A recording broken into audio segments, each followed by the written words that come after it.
नमस्कार, मैं हूं पद्मजा जोशी और आप देख रहे हैं आज की अड़ी। पहलगाम आतंकी हमले को बीते एक हफ्ते पूरे हो चुके हैं। जैसे जैसे दिन बीत रहे हैं उधर पाकिस्तान का डर उतना ही ज्यादा बढ़ता जा रहा है। पहलगाम के हमले का बदला भारत कैसे लेगा ये किसी को नहीं पता, लेकिन पिछले 24 घंटों में जिस तरह बैठकों का दौर चला है उससे ये बात साफ हो गई है कि भारत कुछ बड़ा करने वाला है। कल ही प्रधानमंत्री मोदी ने सुरक्षा पर एक बड़ी बैठक की थी और आतंक के खिलाफ सेना को हर तरीके की खुली छूट दे दी थी। प्रधानमंत्री ने जो संदेश उस मीटिंग में दिया था वो बिल्कुल साफ था कि मुंह तोड़ जवाब पाकिस्तान को मिलना चाहिए। अब उसका वक्त, तारीख और तरीका ये फैसला सिर्फ सेना ही लेगी।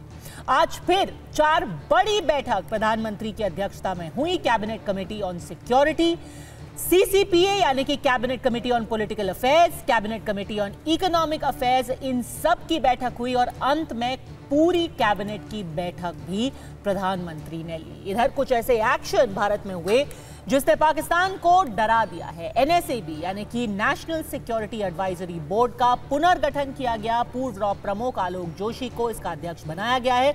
इसके अलावा नॉर्दर्न कमांड के नए चीफ भी बने हैं जनरल प्रतीक शर्मा। तो ये सभी बड़े बदलाव और भारत की ताबड़तोड़ मीटिंग के चलते बॉर्डर के उस पार पाकिस्तान अब खौफ में है। शहबाज शरीफ ने अपने एयरबेस पर अलर्ट जारी कर दिया है, उनका एयर स्पेस बंद कर दिया गया है। लड़ाकू विमान उड़ते हुए दिखाई दे रहे हैं। इतना ही नहीं, भारत और पाकिस्तान ने ये खुद मान लिया है कि भारत अगले 24 से 36 घंटे, जी हाँ सोचिए कि खुद पाकिस्तान के ये मंत्री उनकी संसद के अंदर, उनकी नेशनल असेंबली और सेनेट के अंदर खड़े होकर के ये कह रहे हैं कि हमारे पास ये पुख्ता इंटेलिजेंस है कि अगले 24 से 36 घंटों में पाकिस्तान पर भारत हमला करेगा। तो ऐसे में अड़ी के सवाल है बिल्कुल सीधे, भारत में बैठकों का दौर, क्या पाकिस्तान में अब 36 घंटे का डर बैठ गया है? Lieutenant general Rakesh Sharma, defence expert हमारे साथ मौजूद है। मेजर जनरल VK दत्ता भी हमारे साथ इस वक्त स्टूडियो में है। Professor Amitabh Singh, foreign affairs expert हमारे साथ स्टूडियो में मौजूद है। Vaibhav Singh, founder of Defensive Offensive भी हमारे साथ है। और सुमित चौधरी, हमारे डिफेंस एडिटर, मेरे सहयोगी यहाँ हमारे साथ स्टूडियो में मौजूद है। लेकिन सबसे पहले मैं आपसे पूछना चाहती हूँ सुमित कि ये 36 घंटे का काउंटडाउन बहुत ही अजीब लगता है। कोई भी देश का मंत्री जो इंफॉर्मेशन एंड ब्रॉडकास्टिंग मंत्री है खुद खड़े होकर ऐसा कैसे बोल रहा है और क्यों बोल रहा है? देखिए, डेस्परेशन दिखाता है कि कितने ज्यादा परेशान, और कभी आपने देखा है कि सामने वाला ही बता रहा हो कि हम पर कितनी देर में अटैक होने वाला। और खास बात ये भी कि ये इसलिए दिखा रहा है क्योंकि पाकिस्तान इस समय उलझा हुआ है अपने रिसोर्सेज को लेकर। पाकिस्तान के पास ना तो फ्यूलिंग है, ना फिर आप कह सकते हैं कि ज्यादा ऐसे उनके पास चीजें हैं कि वो लंबे समय के ऑपरेशंस को चला सके। हाई अलर्ट जरूर है पाकिस्तान में, लेकिन रिसोर्सेज की जो लिमिटेशन है वो हफ्ते भर से ज्यादा नहीं है। और शायद यही वजह है कि पाकिस्तान डेस्परेशन में लगातार उनकी तरफ से कहा जा रहा है कि भारत, कभी कहा जाता 24 घंटे में, कभी कहा जाता 48 घंटे में। तो ये बयान दिखाते हैं कि परेशानी पाकिस्तान में हर तरफ है, घबराहट हर तरफ है। सिर्फ और सिर्फ ब्लेम इस समय पाकिस्तान की तरफ पर ये सिर्फ क्या घबराहट और परेशानी दिखाई दे रही है वैभव? क्योंकि एक मन में एक ऐसी भी थोड़ा सा एक जिसको कहते हैं ना शक पैदा होता है कि कहीं पाकिस्तान एक तरीके से मनोवैज्ञानिक प्रेशर डालने की कोशिश तो नहीं कर रहे, इसको रिवर्स साइकोलॉजी कहते हैं कि भारत तो कहते हैं कि भाई 36 घंटे का काउंटडाउन शुरू हो गया है और अगर भारत 36 घंटे में नहीं अटैक करता है तो फिर उल्टा पलट कर कहे कि देखिए ये डर गए, इन्होंने 36 घंटे में हमला नहीं किया। ये कुछ बड़ा गेम प्लान तो नहीं है इसके पीछे?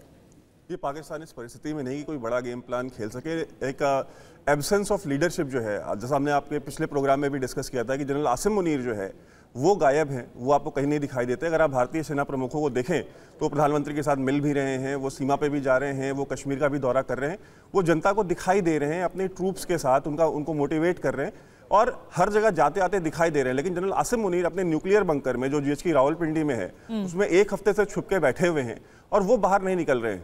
तो ये जो लैक ऑफ लीडरशिप है, ये this leads to lack of coherence. Yes, and that's the Pakistan strategy. तो कहते हैं हेडलेस चिकन की, जिसका जो मना है अपनी अपनी ढपली, अपना अपना राग वहां पर चल रहा है पाकिस्तान। बिल्कुल, और ये सारे के सारे ये जो है हेडलेस चिकन की तरह इधर दौड़ रहे हैं। और जो पॉलिटिकल लीडरशिप है जिसके पास क्रेडिबिलिटी नहीं है पाकिस्तान के अंदर, ठीक है, फॉर्म 45 की गवर्नमेंट है, ये लाई गई गवर्नमेंट है, सिलेक्टेड गवर्नमेंट है, इलेक्टेड गवर्नमेंट नहीं है। आज ही अगर आप देखें तो पाकिस्तान तहरीक इंसाफ, जो कि इमरान खान की पार्टी जो एक्चुअली में चुनाव जीती थी, उसके लीडर जो है शेल अफजल मरवत का से स्टेटमेंट उनसे मीडिया ने पूछा कि अगर हिंदुस्तान के साथ जंग होती है तो एक पश्तून के तौर पे, एक पठान के तौर पे क्या आप जाएंगे लड़ने के लिए? क्योंकि उसका भी अपना एक इतिहास है। तो उन्होंने कहा कि अगर हिंदुस्तान के साथ जंग हुई तो मैं लंदन चला जाऊंगा। और उनसे बोला कि भाई आप मोदी को आप अपील करेंगे कि मोदी को पीछे हटना चाहिए। तो उन्होंने कहा कि मोदी क्या मेरे खालू का बेटा है कि मैं उसको बोल दूं कि वो पीछे हट जाए, और वो पीछे हट जाएगा। तो जो बलोचों का और पश्तूनों का और ये जो सिंधियों का, सिंधु नदी के ऊपर आपने देखा सिंध में इतने सारे प्रोटेस्ट हुए। तो आज की डेट में पाकिस्तान आर्मी के पास वो पॉपुलर सपोर्ट बेस भी नहीं है, तो आवाम भी उनके साथ खड़ी नहीं है।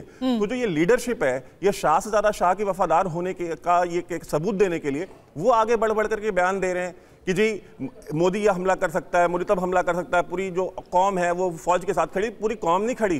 पाकिस्तान मुस्लिम लीग नून जो है, जो पंजाब में जिसकी गवर्नमेंट है, वो खड़ी है पाकिस्तान की फौज के साथ। उनके एक पार्टी का कैडर खड़ा हो सकता है, पाकिस्तान की जनता आज पाकिस्तान की जो फौज है उसके साथ खड़ी नहीं है। और आसिम मुनीर के बंकर में छुपने के पीछे एक बहुत बड़ा कारण यह भी हो सकता है कि उनको डर है कि फौज के अंदर से कहीं कोई साबोटाज उनको न फेस करना पड़े, इसलिए भी वो उस न्यूक्लियर बंकर में बैठे हुए।